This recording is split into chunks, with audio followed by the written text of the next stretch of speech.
बच्चों नमस्कार।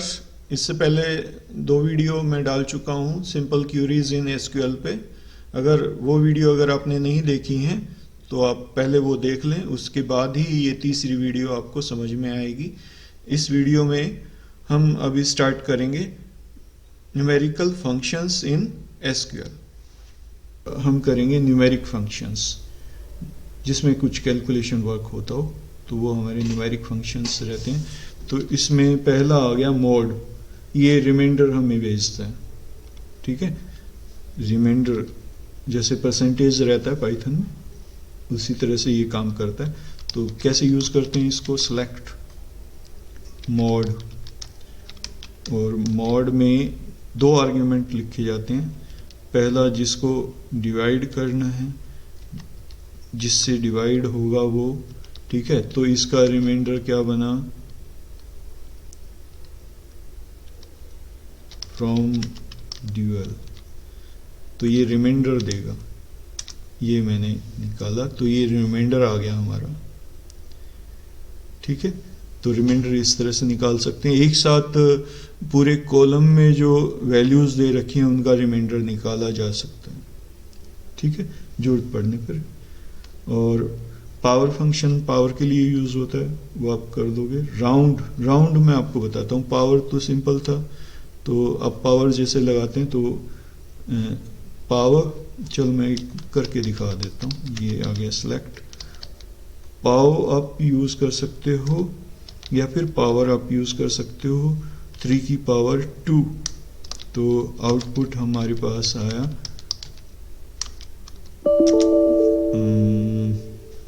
ड्यूअल की स्पेलिंग गलत हो गई, तो ये ड्यूअल ये आ गया। ठीक है, इस तरह से ये पावर आ गया हमारा। नेक्स्ट है राउंड समझ लो। राउंड में बच्चों को दिक्कत होती है, तो ये करता हूं मैं। जैसे सेलेक्ट पॉइंट में अगर हमारे पास कोई वैल्यू होती है तो वो कैसे राउंड होंगी वो यहाँ हम डिस्कस करेंगे। तो ये किया मैंने राउंड, और मेरे पास वैल्यू है ये छोटी वैल्यू मैं यहाँ ले रहा हूँ 12.345, ये कोई वैल्यू है। और कहाँ तक राउंड करना है उसको, ये पॉइंट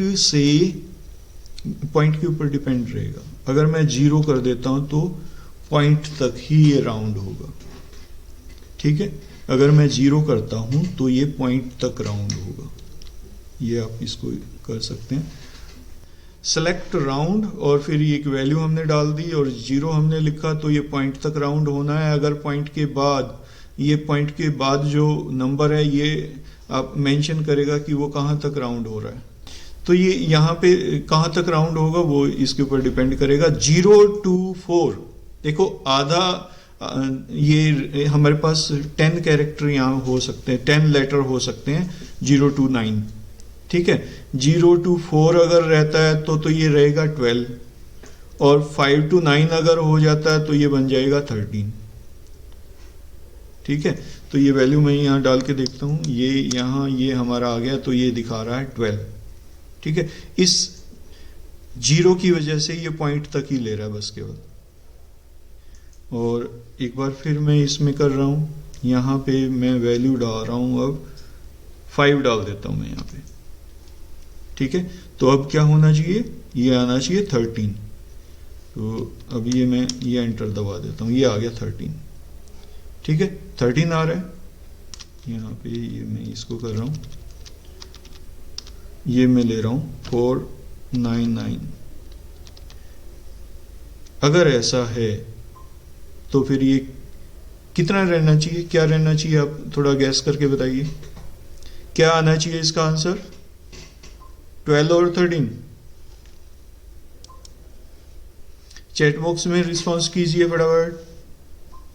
हाँ, सभी का 12 आ रहा है, तो ये 12 ही आएगा क्योंकि ये यहाँ पे 4 है। अगर 5 यहाँ पे होता तब ये 13 हो जाता।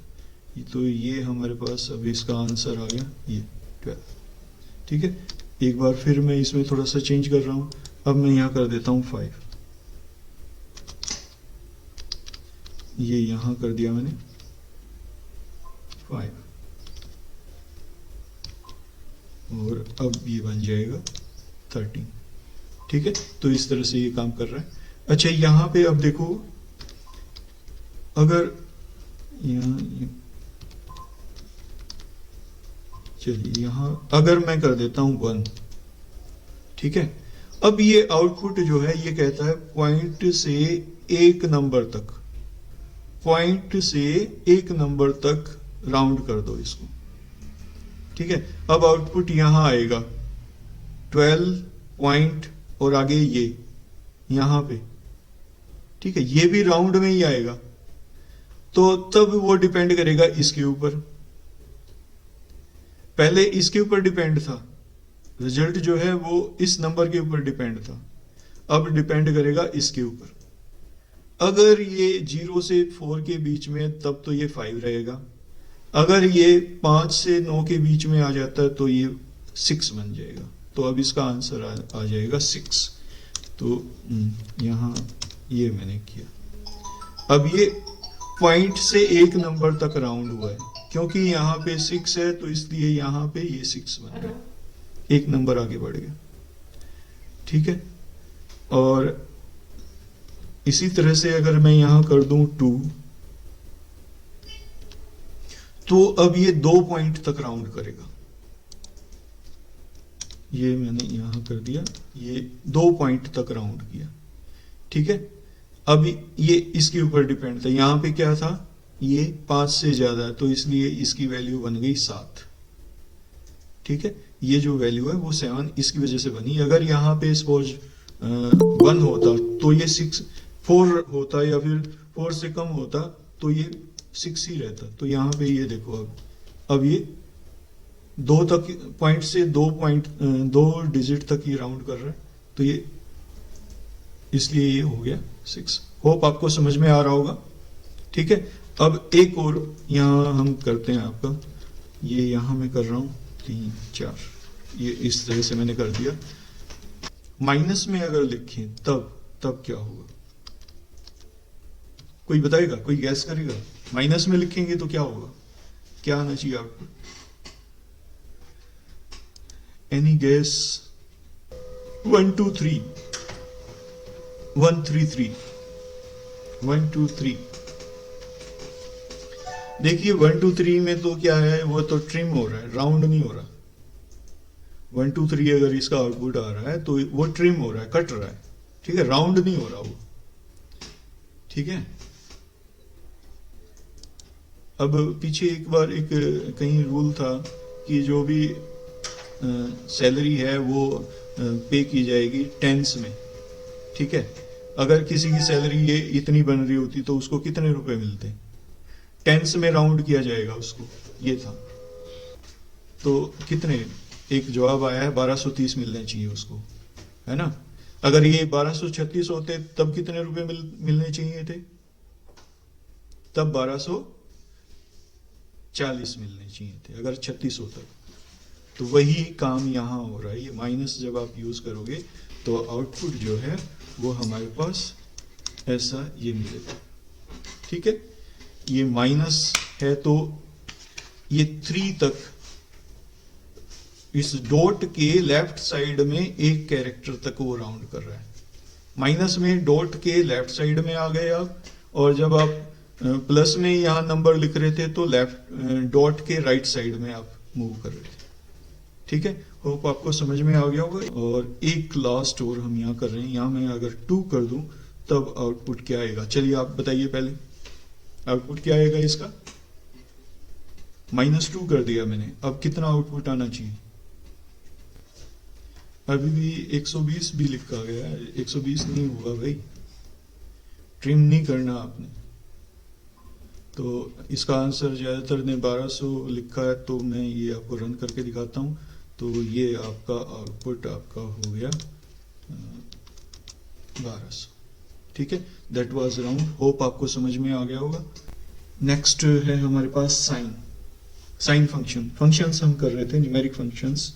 तो इसमें सेलेक्ट और ये साइन ब्रैकेट, यहाँ पे अगर हम माइनस में लिखते हैं तो ये क्या देगा, देखो ड्यूअल, ये -1 इसने दिया, और अगर ये प्लस में होता तो अकेला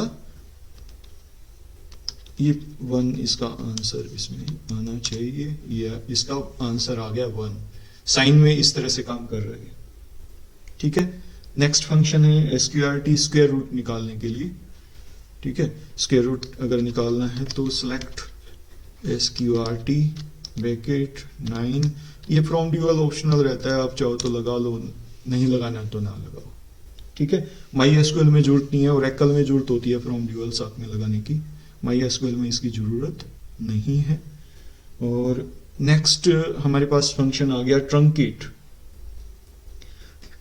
ट्रंकेट और राउंड ये थोड़े से मिलते जुलते हैं, दोनों में डिफरेंस ये है कि ये ट्रंकेट कर देता है, काट देता है, ठीक है। क्या काटेगा वो अभी देखो, इसमें सिलेक्ट ट्रंकेट, और यहां मैंने नंबर लिया 1 1 2 3 कॉमा, और इसमें मैंने इसको इंस्ट्रक्शन दी कि 1, ठीक है। तो अब ये क्या करेगा, पॉइंट से 1 डिजिट तक इसको रखेगा, बाकी को ट्रंकेट कर देगा, ठीक है। तो ये हो गया, ट्रंकेट हो गया। ये तो अब लगभग मिलता जुलता है आपके राउंड से, ठीक है। यहां अगर मैं 5 कर दूं, 6 कर देता हूं, यहां ये 6 अगर मैं कर देता हूं तो राउंड में तो क्या होगा, ये इसको बना देगा, एक मिनट, यहां हम अच्छा यहां 2 कर देते हैं। अब ये 2 पॉइंट तक ट्रंकेट करने के लिए इंस्ट्रक्शन यहां ये देगा, ठीक है। तो राउंड तो इसको क्या करता, अगर ये लिखा होता राउंड कर देता इसको 12.13 आता राउंड में, है ना। और बट अब ये ट्रंकेट करेगा, तो ट्रंकेट में तो ये केवल जो लास्ट के डिजिट्स हैं उनको हटा देता बिल्कुल, वो राउंड नहीं करता, दोनों में डिफरेंस ये है। तो ये मैंने किया, तो अब इसका आंसर आया 12.12, ठीक है। राउंड में वो नियरेस्ट डिजिट को वो कंप्लीट करता है, वो या तो आगे अपर डिजिट में जाता है, या फिर जो आपका रेगुलर डिजिट है उसी को वो फॉलो करता है। तो ये था आपका ट्रंकेट। इसके बाद डेट एंड टाइम फंक्शन, हमारे पास डेट एंड टाइम फंक्शंस हैं, तो इनका भी हम इस्तेमाल अपनी कोडिंग में कर सकते हैं। तो कुछ मैं करके दिखाता हूँ, फिर उसके बाद हम नेक्स्ट आगे बढ़ते हैं। तो करंट डेट अगर हमें चाहिए तो उसके लिए है कर डेट, ठीक है। ये हमारे पास आज की डेट इसमें आ गई। और नेक्स्ट मंथ अगर उसमें से चाहिए तो मंथ आप निकाल सकते हैं। और जैसे हम यहां करेंगे सेलेक्ट मंथ, करंट डेट बीच में आप लिख सकते हो, कर डेट हमने कर दी, करंट डेट का मंथ ये रिटर्न कर देगा, ये 12 मंथ हो गया, ठीक है। या हम कोई डेट डालते हैं तो वो उस डेट को शो कर देता है, ठीक है। तो इसी तरह से ईयर आ गया, ईयर आप यूज कर सकते हो। अगर इसमें आप डेट वैसे कोई सप्लाई करते हो तो इसका डेट का जो फॉर्मेट है वो बाय डिफॉल्ट ये रहता है।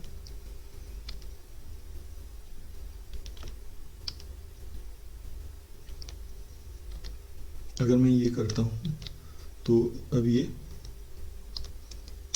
इसमें से अपने आप इसने डेट को ईयर को ले लिया, ठीक है। या तो आप इस तरह से मेंशन कर सकते हो डेट को,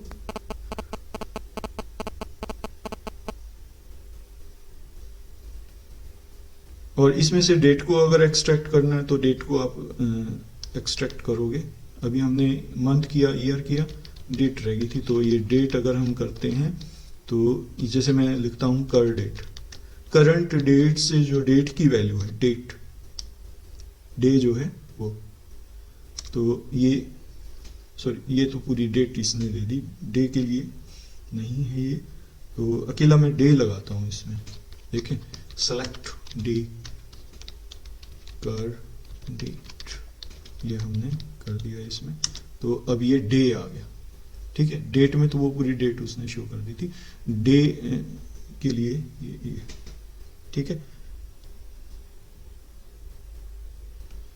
एक इसमें फंक्शन रहता है नाउ।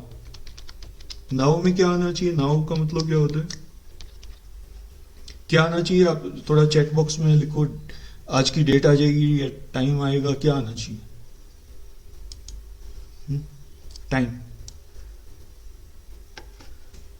हाँ जी, टाइम, तो ये आपके सामने है।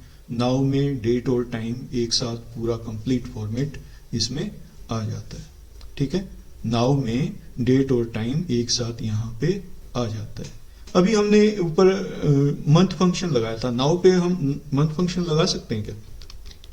अब देखो, अब मैं यहाँ कर रहा हूँ मंथ।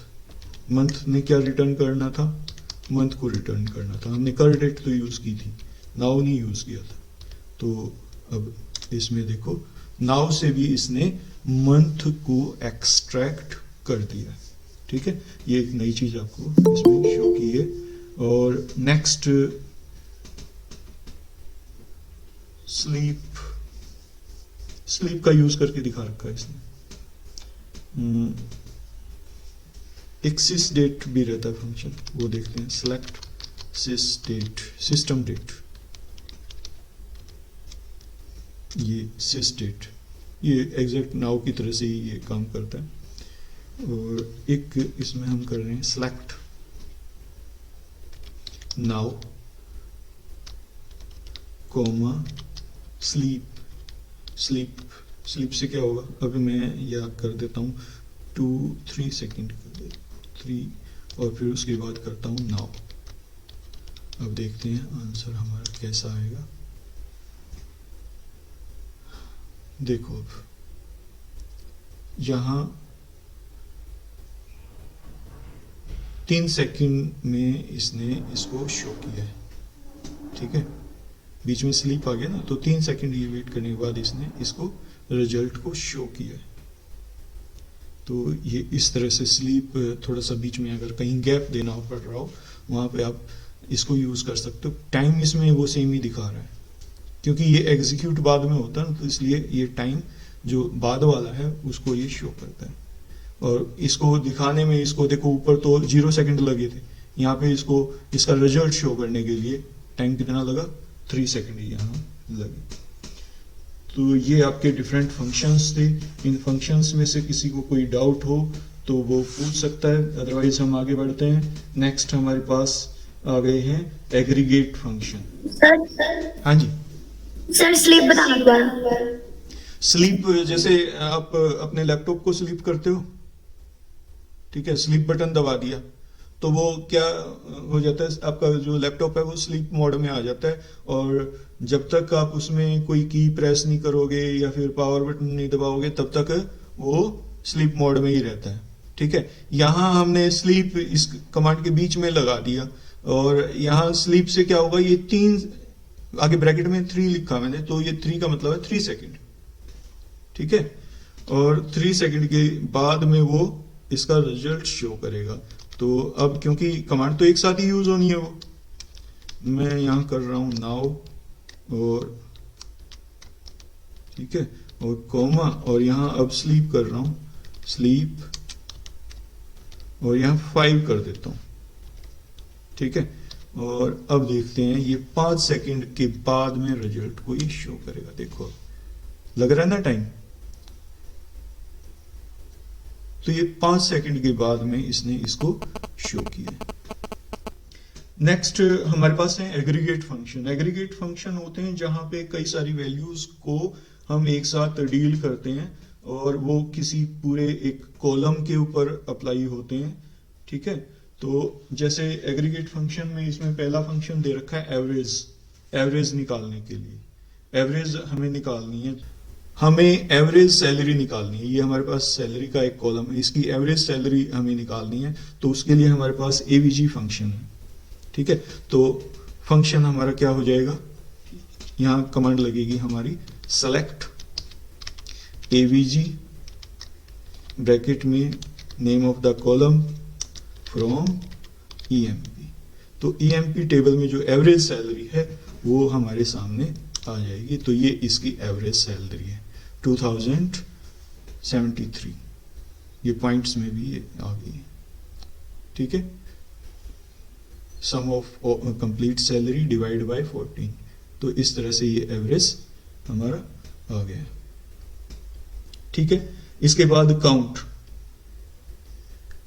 करना है। हाँ, यहाँ हमें काउंट करना है कि टोटल कितने एम्प्लॉई हैं, हमारी ईएमपी टेबल में कितने एम्प्लॉई हैं, वो अगर हमें काउंट करना है तो हमारे पास जो फंक्शन गिवन है वो है काउंट।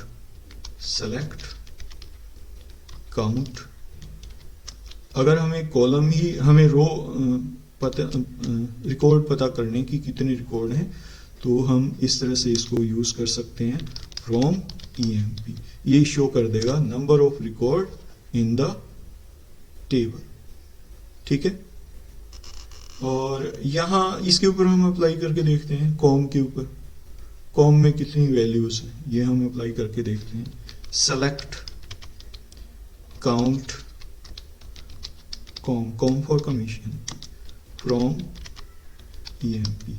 क्या आंसर आना चाहिए, आप लोग अपना अंदाजा लगाइए, बताइए इसमें क्या आंसर आना चाहिए। नल को ये काउंट करेगा या नहीं करेगा, इसका आंसर या तो 4 आएगा या फिर 14 आएगा। नमस्कार। तो आप अपने अपने आंसर बताइए, आइदर 4 और 14।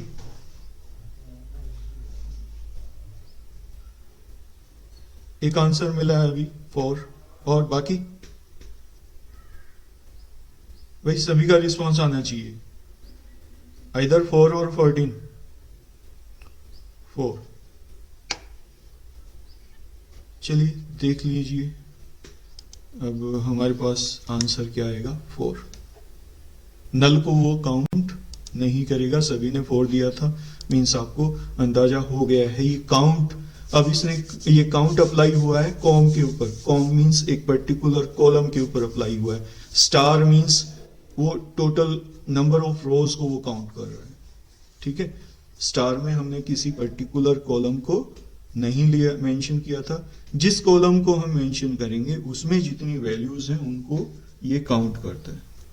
ठीक है, तो ये हो गया आपका काउंट। काउंट के बाद नेक्स्ट है मैक्स। मैक्सिमम वैल्यू निकालनी है, जैसे मैक्सिमम सैलरी कितनी है इस टेबल में, तो ये आ जाएगा सेलेक्ट मैक्स फ्रॉम ईएमपी। तो ये हमारी मैक्सिमम सैलरी आ गई। ठीक है, ये प्रेसिडेंट की मैक्सिमम सैलरी थी। मिन से क्या होगा, मिन से जो मिनिमम सैलरी है वो आ जाएगी, मिनिमम सैलरी 800 थी। ठीक है, और नेक्स्ट हमारे पास फंक्शन है सम। टोटल सम अगर हमें करवाना है तो ये आ जाएगा हमारे पास सेलेक्ट सम।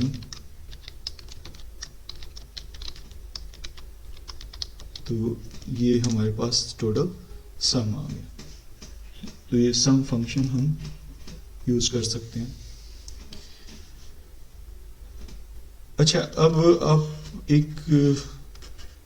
ये आपके पास एक टेबल है, you have to count number of type of jobs. कितने टाइप की जॉब हैं यहां, ठीक है, वो हमें पता लगाना है। Write a query statement to count number of type of jobs.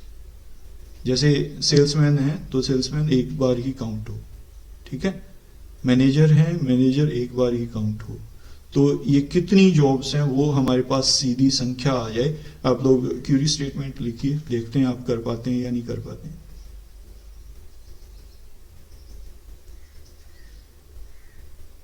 Sir show क्या करना है? हाँ सर।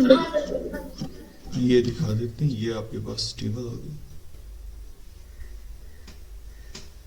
आपको इसमें से काउंट नहीं करना, आपको केवल क्यूरी स्टेटमेंट लिखनी है, एक सेलेक्ट स्टेटमेंट लिखनी है। हमारे पास सभी सॉल्यूशंस आ रहे हैं। चलिए मैं आपकी जो आप लोगों ने स्टेटमेंट लिखी है वही मैं लिख रहा हूं, ठीक है, आप लोग देख लेना भाई क्या गलत है सही है।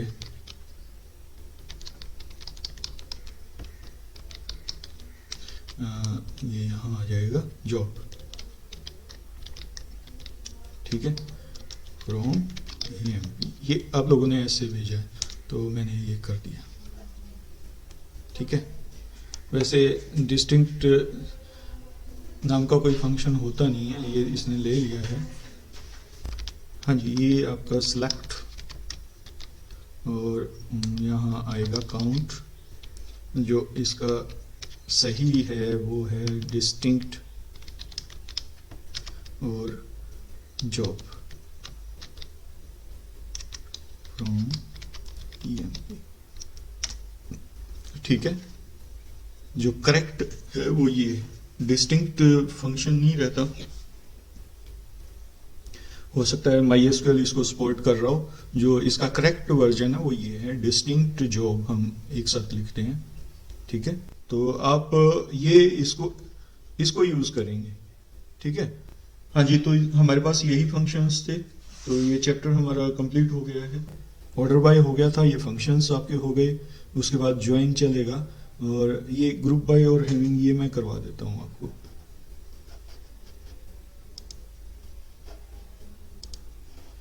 अब यहाँ पे हम अब ग्रुप बाय देखते हैं। पहले अपनी टेबल देख लें। सेलेक्ट स्टार फ्रॉम EMP, ये हमारी टेबल है। अब ध्यान से सुनना, ग्रुप बाय कैसे क्या हम वर्क करते हैं। कई बार क्या जरूरत होती है हमें, है ना, एक ग्रुप के अकॉर्डिंग हमें पूरा रिजल्ट चाहिए होता है। इसमें हम ग्रुपिंग कैसे बना सकते हैं? जैसे स्कूल के अंदर आपकी ग्रुपिंग बनती है कैसे, क्लास वाइज ग्रुप बन जाते हैं, है ना।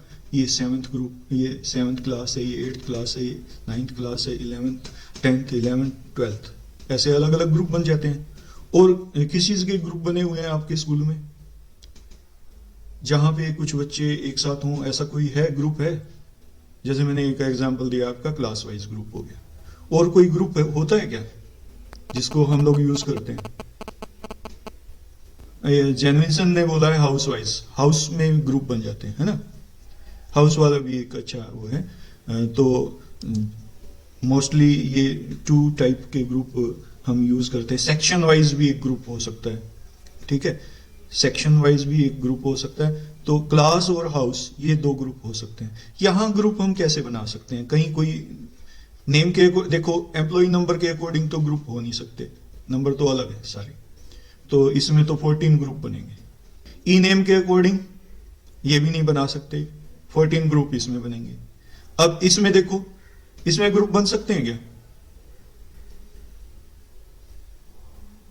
हाँ जी बताइए। Yes, अभी yes. यस आया है आंसर हमारे पास। तो इसके अकॉर्डिंग ग्रुप बन सकते हैं। कैसे ग्रुप बनेंगे? एक कलर का ग्रुप हो गया, एक सेल्समैन का ग्रुप हो गया, एक मैनेजर का ग्रुप हो गया, एक एनालिस्ट का ग्रुप हो गया। तो जितनी पोस्टें हैं, जितने जॉब्स हैं, उतने ग्रुप हो जाएंगे। कितने ग्रुप बनेंगे इसमें? कितने ग्रुप बनेंगे? आप लोगों ने पहले स्टेटमेंट देखी होगी। हाँ, एक जवाब आया 5। तो ये ठीक है, इसके अकॉर्डिंग ग्रुप हो सकते हैं। चलो नेक्स्ट को चेक करते हैं। आपको यस और नो बताना है। इसमें ग्रुपिंग हो सकती है क्या? इसमें भी वैसे MGR नंबर के हिसाब से हो सकती है, जैसे ये रिपीट हो रहे हैं कई बार, है ना। हो सकती है, पर एक अच्छा आइडिया नहीं होगा। फिर इसमें भी नहीं हो सकती, इसमें भी नहीं हो सकती, इसमें भी नहीं हो सकती। नेक्स्ट इसको देखो, इसके अकॉर्डिंग बताओ क्या इसमें ग्रुपिंग हो सकती है? डेप्टेनो में, डेप्टेनो में पक्का हो जाएगी।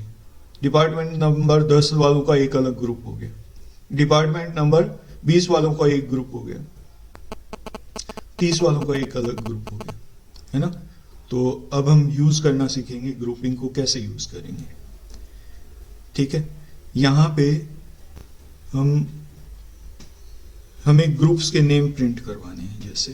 तो अब मैं यहां कमांड लिख रहा हूं, देखो, सेलेक्ट जॉब फ्रॉम EMP, और यहां लगाया मैंने ग्रुप बाय जॉब। ग्रुप मैंने किसके अकॉर्डिंग बना दिए? जॉब्स के अकॉर्डिंग, ठीक है। तो अब इसका जो रिजल्ट आएगा, ये जो वैल्यू आएगी वो ग्रुप के अकॉर्डिंग आएगी, ठीक है। ये जो वैल्यू आएगी वो ग्रुप के अकॉर्डिंग आएगी। तो इसका आंसर देख लो अब क्या आएगा। तो अब ये ग्रुप्स इसमें बन गए हैं जॉब्स के अकॉर्डिंग, नजर आ रहे हैं सभी को? तो ये ग्रुप्स हमारे हो गए। इनको अगर काउंट करना है तो आप ऐसे काउंट भी कर सकते हो, ठीक है। अब यहां और कैसे यूज होंगे? जैसे मुझे पता लगाना है कि टोटल कलर कितने हैं, सेल्समैन कितने हैं, मैनेजर कितने हैं और एनालाइज्ड कितने हैं, तो उसको हम कुछ इस तरह से लिखेंगे। देखो यहां आ जाएगा सेलेक्ट जॉब। जॉब में तो पोस्ट का नाम आ जाएगा। फिर आगे कर देता हूं मैं काउंट, और ये लगा दिया स्टार। स्टार वैसे तो यूज होता है सभी रोज के लिए, ठीक है, बट यहां मैंने लगा दिया है ग्रुप बाय। आप लोग भी इसी तरह से यूज करेंगे कमांड को, ठीक है। तो ये अलग अलग नजर आनी चाहिए। सिलेक्ट लिखो, फिर फ्रॉम लिखो, फिर ग्रुप बाय लिखो। तो अब जो रिजल्ट आएगा ये पोस्ट का नाम लिखा हुआ आएगा, और जो काउंट होगा वो काउंट होगा जॉब्स के अकॉर्डिंग। वो अपने आप काउंट कर लेगा, कलर कितने हैं, सेल्समैन कितने हैं, मैनेजर कितने हैं, लाइस्ट कितने हैं, और ये। तो ये हमारा रिजल्ट आ गया, ठीक है। आ रहा है समझ में? ये जॉब्स आ गई, ये हमारे पास जॉब्स हैं। जो ये काउंट फंक्शन इस ग्रुप बाय की वजह से ये इस तरह से बिहेव करेगा, ठीक है। जो काउंटिंग हुई है वो ग्रुप के अंदर काउंटिंग हुई है। ये जो कैलकुलेशन किया है इसने वो ग्रुप के अंदर कैलकुलेशन किया है। ग्रुप कैसे बने हुए हैं? जॉब्स के अकॉर्डिंग ग्रुप बने हुए हैं, ठीक है। एक इसी से मिलता जुलता एक क्यूरी स्टेटमेंट आप लिखिए। जैसे यहां पे ये टेबल है, दिख रही है सभी को, ठीक है। You have to write a query statement to find number of employees in different department, ठीक है। ये यहां पे डिफरेंट डिपार्टमेंट आपको यहां से पता चल रहा है। तो क्या आए लिखा हुआ, पहले डेप्टेनो लिखा हुआ है, फिर उसके अंदर जितने नंबर ऑफ एम्प्लॉयज हैं वो आए लिखा हुआ। तो उसके लिए आप कमांड लिखिए।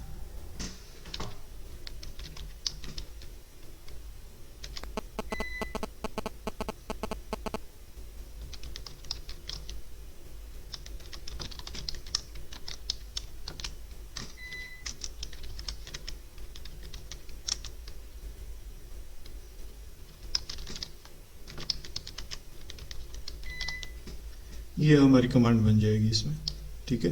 अब जो ग्रुपिंग हुई है वो डेप्टेनो के अकॉर्डिंग हुई है, और ये हमारे पास रिजल्ट आ गया, ठीक है। ये डिपार्टमेंट नंबर है और आगे इसमें टोटल नंबर ऑफ एम्प्लॉयज है, ठीक है। 14 एम्प्लॉयज हैं इसमें वो। तो इस तरह से ये ग्रुपिंग हमारी हो गई। हमने ग्रुप बाय देखा। अभी ग्रुप बाय के साथ कुछ और एग्रीगेट फंक्शंस का भी यूज़ किया जा सकता है, जैसे सम, एवरेज, काउंट। तो जैसे अभी हमें काउंट करवाना है कि एक पर्टिकुलर जॉब में कितने पर्सन हैं, तो उसके लिए हम कैसे कमांड लगाएंगे वो देखिए। अब select job count star from EMP group by job. अब ये जो रिजल्ट आया है वो ग्रुप के अकॉर्डिंग आया है। जो इसमें काउंटिंग हुई है वो ग्रुप के अकॉर्डिंग हुई है, ठीक है। अब इसके साथ हम जैसे सम का यूज कर सकते हैं, एवरेज का यूज कर सकते हैं। नेक्स्ट सम का यूज करके देखते हैं अभी। सेलेक्ट जॉब सम सैलरी को काउंट करेगा ये। एक पर्टिकुलर जॉब में कितनी सैलरी पे हो रही है उसके बारे में इसमें आ जाएगा।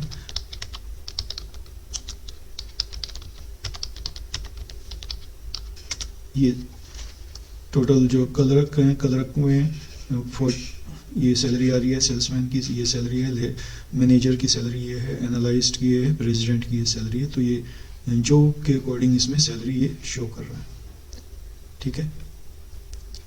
नेक्स्ट एक हम एवरेज का और यूज करके देखते हैं। एवरेज को select job EBG salary from EMP group by job. ये हमारे पास एवरेज सैलरी आ गई डिफरेंट जॉब्स में। अब हमारे पास एक क्वेश्चन और बनता है, जैसे हमें केवल वो रिकॉर्ड्स चाहिए जिसमें एवरेज सैलरी जो है वो 3000 या फिर 3000 से अबोव है, केवल वो चाहिए। तो फिर हम कैसे करेंगे? एक तरह से कंडीशन इसमें हमारी लग रही है, वेयर के साथ हम इसको यूज नहीं कर सकते। ये आ जाएगा सेलेक्ट जॉब एवरेज सैलरी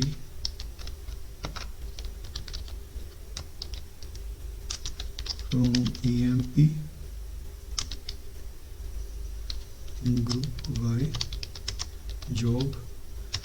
अब कुछ लोग यहाँ वेयर के साथ लिखेंगे, अगर पर वेयर गलत हो जाता है। जो ग्रुप बाय के साथ हम हैविंग यूज़ करते हैं कंडीशन के लिए, यहाँ हम कर देंगे average salary greater than equal to 3000। तो 3000 और अबोव इसमें ये शो हो जाएंगे। ये देखिए अब इसमें केवल वही आए हैं जिसकी सैलरी 3000 या अबोव है, ठीक है। तो इसके साथ हम इसका यूज़ कर सकते हैं। अब हम एक और यूज़ करते हैं। हमें पता लगाना है कि किसी पर्टिकुलर डिपार्टमेंट में एक लिस्ट हमारे सामने आ जाए जिसमें 5 या 5 से अबोव जिसमें एम्प्लॉय वर्क करते हैं डिपार्टमेंट वाइज, ठीक है। डिपार्टमेंट नंबर लिखा हुआ है और उसके बाद नंबर ऑफ एम्प्लॉय उसमें लिखा हुआ है, और केवल वो लिस्ट आए जिसमें ग्रेटर देन 5 एम्प्लॉय वर्क करते हैं। तो उसके लिए कमांड बनेगी अभी सेलेक्ट डेप्टेनो और काउंट। यहाँ हम काउंट करवा लेंगे इसके थ्रू फ्रॉम EMP ग्रुप बनेंगे। अब ग्रुप किसके अकॉर्डिंग बनेंगे? डेप्टेनो के अकॉर्डिंग ग्रुप बनेंगे। ये डेप्टेनो आ गया हमारे पास, ग्रुप बाय आएगा, group by deptno having count greater than equal to 5 या 5 से ज़्यादा। और ये हमारे पास लिस्ट आ गई। ये 2 डिपार्टमेंट हैं जिसमें 5 या 5 से ज़्यादा लोग काम करते हैं। तो ये इम्पोर्टेंट है ये स्टेटमेंट, ऐसे क्वेश्चन आ सकते हैं आपके पास। तो ये था आपका हैविंग। एक और हम हैविंग का यूज़ करके देखते हैं। अब हमें काउंट करना है कि किस डिपार्टमेंट में सैलरी जो टोटल सैलरी है वो 8000 से अबव मिलती है। टोटल सैलरी किस डिपार्टमेंट में सैलरी 8000 से अबव मिलती है, उनकी लिस्ट चाहिए। तो उसके लिए कमांड बन जाएगी अभी सेलेक्ट डेप्टेनो सम सैलरी, और यहाँ आ जाएगा फ्रॉम EMP ग्रुप बाय डेप्टेनो। यहाँ हैविंग साथ में लगेगा, सम सेल ग्रेटर देन 8000 मैंने बोला था अभी, ये 8000 हो गया। और ये हमारी ये टोटल 3 डिपार्टमेंट है जिसमें सैलरी 8000 से अबोव है और ये टोटल। तो ये आपका था ग्रुप बाय हैविंग।